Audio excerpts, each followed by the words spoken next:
Di tanah Kalimantan, hutan lebat menyimpan kisah kelam yang diwariskan turun-temurun.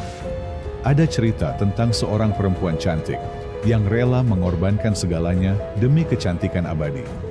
Keinginan yang tampak sederhana itu justru menyeretnya pada kutukan paling mengerikan. Ia berubah menjadi makhluk haus darah yang menebar teror di malam hari. Penduduk desa menyebutnya dengan nama yang membuat bulu kuduk berdiri. Kuyang. Legenda ini bukan hanya kisah seram, melainkan peringatan moral bagi siapa saja yang tergoda pada kekuatan terlarang. Mari kita telusuri dari lahirnya makhluk mistis ini, hingga jejaknya yang masih dipercaya gentayangan sampai hari ini. Di sebuah desa kecil di tepian Sungai Besar, Kalimantan, hiduplah seorang perempuan bernama Raras. Ia dikenal karena kecantikannya yang memukau, membuat banyak orang terpesona setiap kali melihatnya. Namun, di balik senyumnya yang anggun, Raras menyimpan ketakutan yang tak pernah ia ceritakan. Ia merasa bayangan penuaan akan merenggut kecantikan yang selama ini menjadi kebanggaannya. Raras pun mulai mencari cara untuk menjaga wajahnya tetap muda selamanya. Masyarakat desa percaya bahwa kecantikan adalah anugerah, namun juga ujian bagi pemiliknya.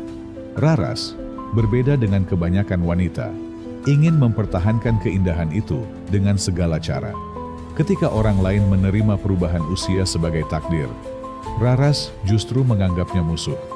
Ia sering menatap wajahnya di permukaan air sungai, takut keriput datang lebih cepat dari yang ia bayangkan. Obsesi itu semakin lama semakin membakar hati dan pikirannya. Desa tempat Raras tinggal dikelilingi hutan lebat yang penuh misteri.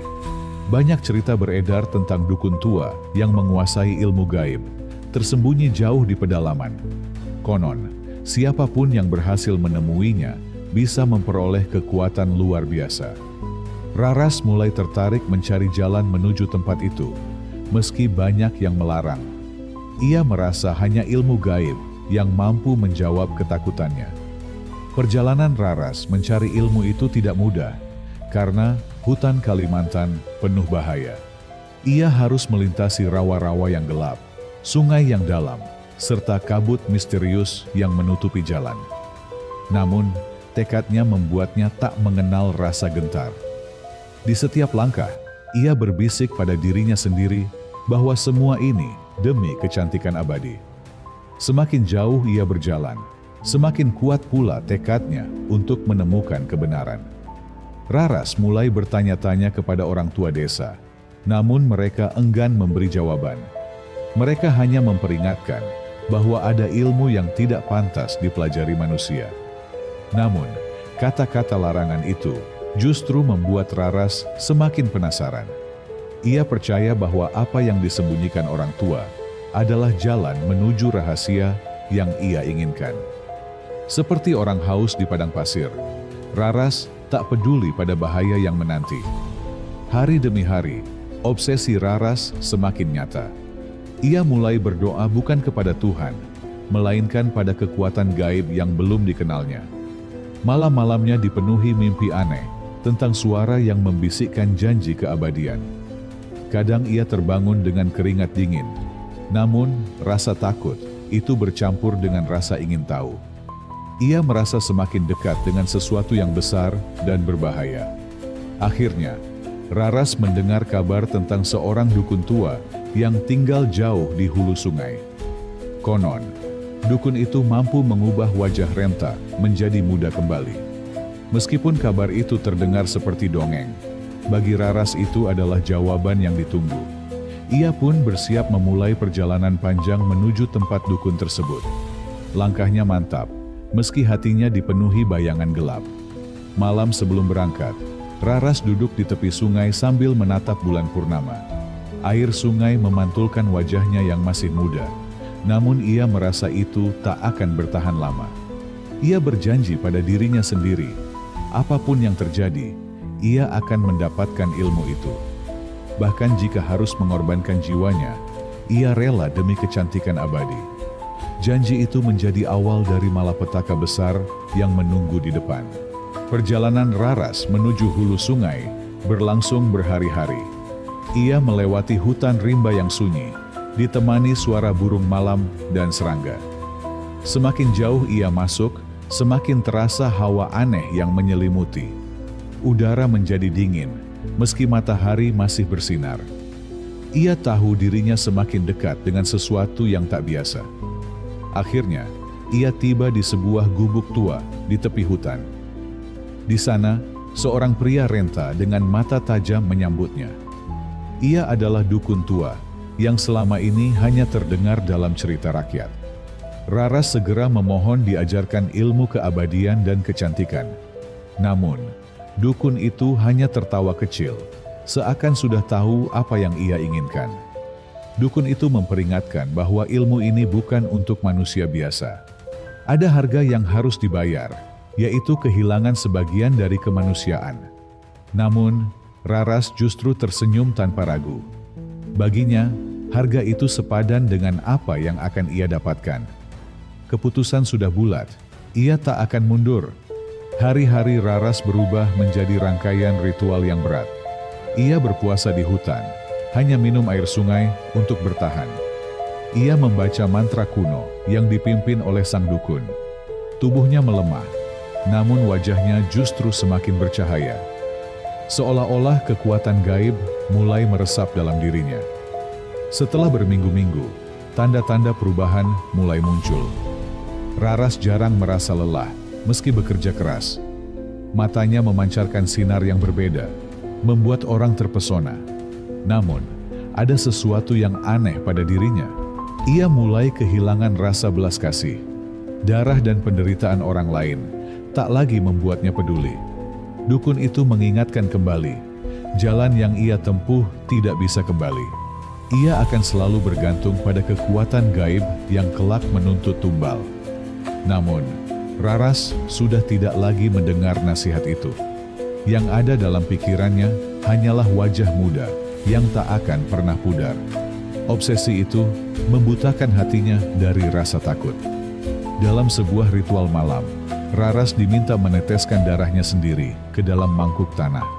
Darah itu kemudian dicampur dengan ramuan dari akar dan bunga hutan.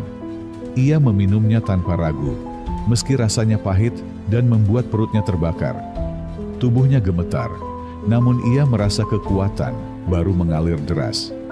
Malam itu menjadi malam pertama ia benar-benar menjadi makhluk berbeda. Setelah semua ritual selesai, dukun tua menatap Raras dengan pandangan muram.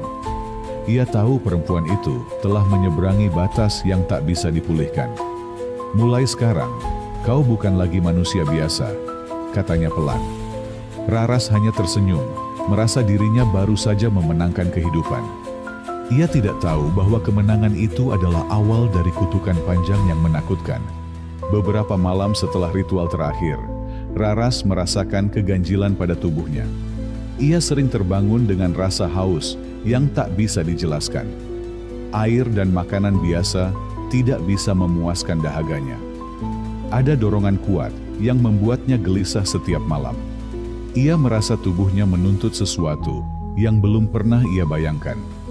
Pada malam bulan purnama, kegelisahan itu mencapai puncaknya. Raras berbaring di kamarnya, namun tubuhnya tiba-tiba terasa ringan. Tiba-tiba, ia merasakan kepalanya terangkat dari tubuhnya sendiri. Dengan terkejut, ia melihat tubuhnya terbaring tanpa kepala. Sementara kepalanya melayang, dengan organ-organ dalam menjuntai di udara. Ketakutan itu bercampur dengan rasa nikmat yang aneh. Raras merasakan dunia dari sudut pandang baru, seolah ia memiliki kekuatan tak terbatas. Namun, ia juga merasakan rasa haus yang semakin menggila.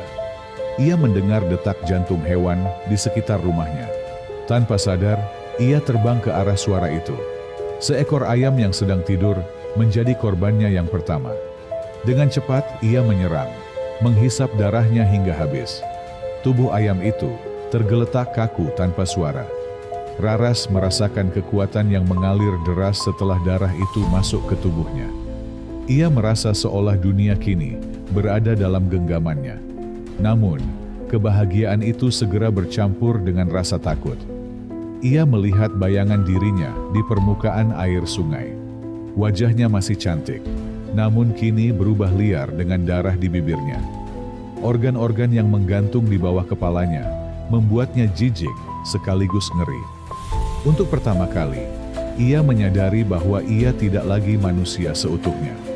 Pagi hari, Raras kembali ke tubuhnya. Ia berusaha menutupi semua kejadian itu, seakan hanya mimpi buruk. Namun, tanda-tanda tetap ada. Tubuhnya semakin kuat, wajahnya semakin bercahaya. Tetapi dalam hatinya, rasa haus darah itu masih tersisa. Ia mulai memahami apa yang dimaksud dukun tua sebagai harga yang harus dibayar. Hari-hari berikutnya, peristiwa itu berulang. Setiap malam, kepalanya terlepas, melayang mencari mangsa. Setiap kali kembali, ia merasakan kekuatan yang semakin besar. Namun, ia juga merasa hatinya semakin kosong. Raras kini terjebak dalam lingkaran yang tak bisa ia hentikan. Malam-malam, Kalimantan yang sunyi, kini menyimpan teriakan hewan-hewan malang. Desa mulai resah, karena banyak hewan ternak mati mendadak dengan luka aneh. Orang-orang mulai bertanya-tanya apa yang terjadi di sekitar mereka. Namun, tak seorang pun mencurigai Raras, karena ia masih terlihat anggun di siang hari. Hanya waktu yang akan membuka siapa makhluk sebenarnya yang kini ia sembunyikan. Hari-hari berikutnya di desa dipenuhi kegelisahan yang tak terjelaskan. Hewan-hewan ternak ditemukan mati dengan luka misterius di leher mereka. Penduduk desa mulai berbisik tentang adanya roh jahat yang berkeliaran di malam hari. Mereka yakin bahwa ini bukan pekerjaan binatang liar biasa. Ada sesuatu yang lebih gelap sedang menghantui kampung mereka. Seorang ibu hamil mulai merasakan sakit aneh pada tubuhnya. Malam-malamnya dipenuhi mimpi buruk tentang makhluk melayang dengan organ menjuntai. Keluarganya panik karena tubuh ibu itu semakin lemah tanpa sebab. Tetua desa mencurigai adanya gangguan makhluk gaib yang mengincar darahnya. Kekhawatiran semakin menyebar ke seluruh penduduk desa. Raras tetap berusaha bertindak normal di siang hari. Ia tersenyum manis, membantu tetangga, dan tampil seperti perempuan yang anggun. Tak ada seorang pun yang mencurigai bahwa dirinya adalah penyebab teror itu. Namun, di dalam hatinya, ia mulai merasakan ketakutan tersendiri. Rahasia yang ia simpan bisa terbongkar kapan saja. Pada suatu malam, seorang anak kecil mendengar suara aneh di luar rumahnya. Ketika ia mengintip melalui celah bambu, ia melihat cahaya merah berkelebat di langit. Anak itu berteriak ketakutan, membuat keluarganya terbangun. Namun, ketika mereka keluar, yang tersisa hanyalah sunyi dan hawa dingin. Cerita anak itu menyebar, menambah rasa takut seluruh desa. Tetua desa mengingat sebuah legenda lama tentang makhluk bernama Kuyang. Makhluk itu diyakini sebagai perempuan yang belajar ilmu hitam demi keabadian. Kuyang hanya muncul di malam hari, dengan kepala terbang dan organ menggantung. Ia haus darah, terutama darah ibu hamil dan bayi. Cerita itu terasa menakutkan, tapi tanda-tanda di desa sangat mirip dengan legenda itu. Penduduk desa mulai mengambil langkah-langkah pencegahan. Mereka menaruh sapu lidi dan gunting di dekat pintu rumah. Beberapa membakar kulit bawang merah untuk mengusir roh jahat. Suasana malam di desa berubah tegang, dipenuhi doa-doa dan penjagaan. Namun, teror itu tetap tak berhenti. Raras mulai merasa semakin terdesak. Ia sadar bahwa semakin banyak korban, semakin besar pula kecurigaan terhadap keberadaan Kuyang. Namun, rasa haus darah dalam dirinya tak bisa dikendalikan. Ia terombang-ambing antara keinginan mempertahankan rahasia dan dorongan gaib yang menguasainya. Hidupnya kini menjadi pertarungan antara menyamar di siang hari dan berburu di malam hari. Desa itu kini hidup dalam ketakutan yang tak berujung. Mereka sadar sesuatu sedang mengintai dari kegelapan, meski belum tahu siapa pelakunya. Sementara itu, Raras semakin kehilangan kendali atas dirinya. Langkah menuju kutukan abadi semakin dalam ia tapaki. Dan tidak ada lagi jalan kembali bagi perempuan itu. Suatu malam, rasa haus dalam diri Raras mencapai puncaknya. Darah hewan tidak lagi cukup untuk memuaskan dahaganya. Ia merasakan dorongan kuat untuk mencari mangsa yang lebih besar. Saat itu, ia mendengar kabar tentang seorang ibu yang baru melahirkan. Naluri kuyang dalam dirinya langsung membara. Malam itu, Raras melayang menuju rumah sang ibu yang baru melahirkan. Kepalanya terbang dengan organ menjuntai, mengeluarkan suara mengerikan. Ia memasuki rumah yang gelap dengan cepat dan sunyi. Korban pertamanya sebagai kuyang sejati telah menunggu. Tidak ada lagi rasa ragu dalam hatinya. Sang ibu tiba-tiba merasa tubuhnya lemah dan sulit bernapas. Bayi yang baru lahir menangis tanpa henti, seakan merasakan bahaya. Namun, keluarga yang terlelap tidak menyadari apa yang sedang terjadi. Dalam sekejap, Raras menghisap darah mereka dengan rakus. Darah segar itu membuat kekuatannya meningkat berkali lipat. Keesokan harinya, bayi itu jatuh sakit dan tubuhnya menjadi pucat. Sang ibu pun tampak seperti kehilangan seluruh tenaganya. Dokter tradisional desa tidak bisa menjelaskan penyakit aneh tersebut. Desa pun berduka karena bayi itu akhirnya meninggal dunia. Suasana kampung semakin penuh ketakutan. Raras, di sisi lain, merasa tubuhnya semakin kuat. Kulitnya makin bercahaya, dan wajahnya tetap muda tanpa tanda penuaan. Namun, mata Raras kini memancarkan kilatan liar yang menakutkan. Ia sadar dirinya telah berubah sepenuhnya menjadi kuyang.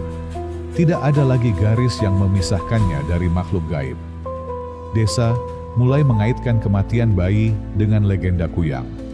Tetua desa semakin yakin bahwa makhluk itu benar-benar ada di antara mereka.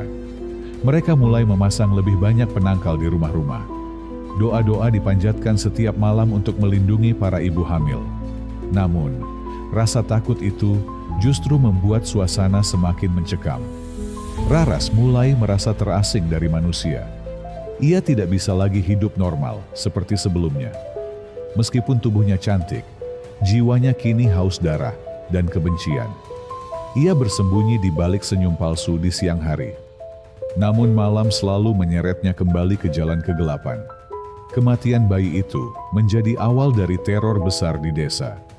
Nama kuyang kembali bergema di setiap obrolan malam. Orang-orang takut keluar rumah ketika bulan purnama tiba. Sementara itu, Raras merasa kutukan dalam dirinya semakin dalam. Ia tahu, inilah harga dari obsesi yang tak bisa ia hentikan. Penduduk desa tidak tinggal diam menghadapi teror itu. Tetua desa dan seorang dukun kampung mulai melakukan penyelidikan. Mereka menggunakan ritual khusus untuk melacak makhluk gaib yang mengganggu. Setiap malam, mereka mengamati tanda-tanda aneh di sekitar rumah korban. Hingga akhirnya, mereka menemukan sesuatu yang mengejutkan.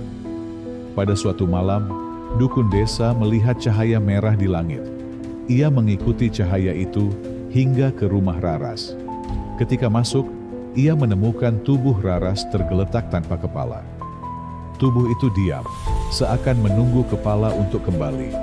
Dukun itu langsung sadar siapa kuyang sebenarnya. Ketika kepala Raras kembali melayang menuju tubuhnya, rahasia pun terbongkar. Dukun desa melihat langsung pemandangan mengerikan itu. Raras ketahuan, dan tidak ada lagi yang bisa ia sembunyikan. Tangisannya pecah, namun bukan karena penyesalan. Ia justru menyesali bahwa rahasianya telah terungkap. Dukun desa mencoba berbicara kepadanya. Ia berkata bahwa masih ada kesempatan untuk kembali menjadi manusia. Namun, Raras menolak dengan keras, karena ia sudah merasakan nikmat kekuatan gaib. Baginya, kecantikan abadi lebih berharga daripada jiwa. Ia memilih mempertahankan kutukan itu dengan segala risikonya. Tetua desa segera mengabarkan hal ini kepada seluruh penduduk. Mereka terkejut bahwa orang yang mereka anggap anggun ternyata adalah kuyang. Raras kini bukan lagi bagian dari komunitas manusia. Ia dianggap makhluk terkutuk yang harus dijauhi. Keputusan itu membuat Raras semakin terisolasi. Malam-malam berikutnya, penjagaan desa semakin ketat. Warga menyalakan api unggun, membunyikan kentongan, dan membaca doa-doa.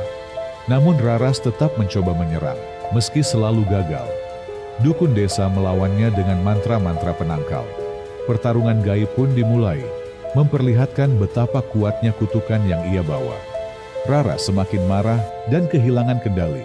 Ia menjerit di langit malam, membuat penduduk ketakutan. Hatinya yang dulu lembut kini telah hilang sepenuhnya.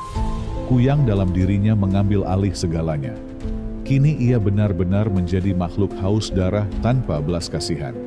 Sejak malam itu, Raras tidak lagi disebut dengan namanya. Penduduk desa hanya menyebutnya dengan satu kata, Kuyang. Legenda tentang dirinya mulai menyebar ke desa-desa lain. Ia menjadi simbol dari kutukan akibat obsesi dan keserakahan. Dan perjalanan kelamnya masih jauh dari akhir. Kehilangan bayi di desa menimbulkan kepanikan besar di tengah malam. Orang tua menangis, dan para tetua segera memanggil seluruh warga untuk mencari. Jejak darah kecil ditemukan di dekat lumbung padi yang sepi. Mereka segera sadar ini bukan pencurian biasa, melainkan serangan makhluk gaib. Nama Kuyang pun kembali bergema di antara tangisan. Seorang nenek tua berkata bahwa bau amis di udara adalah pertanda jelas. Menurutnya, Kuyang baru saja melayang melewati perkampungan. Beberapa pemuda berani mencoba menelusuri arah bau itu ke hutan. Namun suara-suara aneh dari pepohonan membuat mereka ragu melangkah. Malam itu menjadi penuh ketegangan yang menusuk. Keesokan harinya, tubuh bayi ditemukan di tepi sungai. Bagian tubuhnya tampak mengerikan, meninggalkan luka yang tidak bisa dijelaskan secara alami. Peristiwa itu mengguncang batin seluruh penduduk desa. Rasa takut berubah menjadi amarah terhadap Kuyang. Mereka bersumpah akan mencari cara untuk menghentikannya. Dukun kampung dipanggil untuk melakukan pembacaan tanda.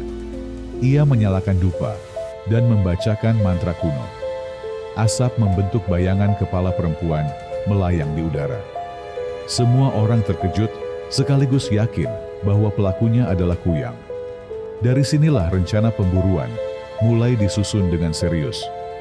Para lelaki membuat jebakan dari rotan dan tali yang dilumuri minyak. Mereka menaruhnya di pohon-pohon tinggi dekat sungai. Perempuan dan anak-anak dipindahkan ke rumah paling tengah desa agar aman. Malam itu seluruh penduduk berjaga dengan api unggun. Mereka menunggu apakah Kuyang akan kembali mencari mangsa. Ketegangan meningkat saat terdengar suara sayap mengepak di atas rumah. Api unggun bergetar tertiup angin kuat yang tiba-tiba muncul. Beberapa orang mengaku melihat cahaya merah melayang di langit. Warga menahan napas, berharap jebakan berhasil. Namun malam itu, Kuyang tidak menampakkan diri. Kegagalan itu membuat sebagian orang putus asa. Mereka mulai berdebat apakah Kuyang bisa dilawan dengan kekuatan manusia. Tetua desa menenangkan mereka, mengatakan bahwa kesabaran adalah bagian dari perang melawan gaib. Dukun kampung menambahkan bahwa waktu yang tepat akan datang. Semua orang diminta tetap waspada. Hari-hari berikutnya penuh kecemasan. Setiap malam terdengar suara tangisan bayi dari arah hutan, padahal tidak ada rumah di sana. Warga mulai percaya Kuyang sedang mempermainkan mereka. Keadaan itu mengikis semangat, tapi juga menyalakan tekad untuk menemukan cara menghentikannya. Maka cerita berlanjut menuju rahasia lebih dalam. Dukun kampung akhirnya mengusulkan sebuah ritual kuno. Ia berkata bahwa hanya dengan memanggil roh leluhur, Kuyang bisa diusir. Ritual itu membutuhkan pengorbanan berupa ayam hitam dan darah kambing. Warga menyiapkan segala sesuatunya dengan cermat. Malam itu, desa dipenuhi aroma dupa dan nyanyian mantra. Lingkaran besar dibuat di tengah tanah lapang, dihiasi dengan simbol-simbol kuno. Para pemuda menyalakan obor di sekelilingnya untuk memberi cahaya. Dukun mulai menyanyikan mantra dengan suara bergetar. Perlahan, udara menjadi lebih berat dan dingin. Semua orang tahu sesuatu sedang mendekat. Tiba-tiba, suara jeritan perempuan terdengar dari arah hutan. Jeritan itu begitu menyayat hati, hingga anak-anak menutup telinga. Dari kegelapan, muncul cahaya merah yang berputar-putar.